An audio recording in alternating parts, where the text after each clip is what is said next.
Seo é cnwc Pen y Gaer yn eile llanbedr y cennin yng nglawn Conwy. Mae eachantw yn sydd na dwrha den sgo, ni hen una gyronig mwyntir na dheineas yn aad sio le haig chnwc dŵn.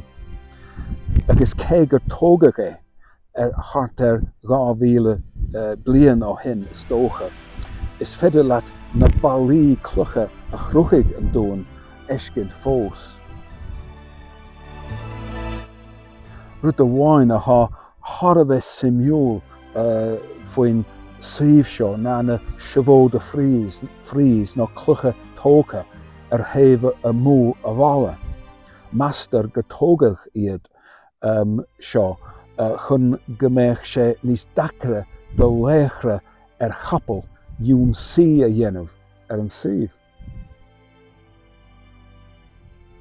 Leis na blianta beaga nuas, tá tionscadó den sco a carneddau a cawrú leis an syf táhachtach seo a chéad nú.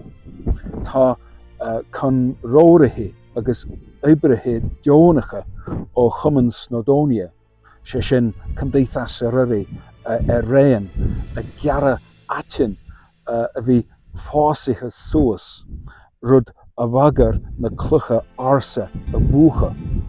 Má éan tú an deis cuairt a hart an syf dréachta arsa seo, bhí ba cheart gut a gá lán.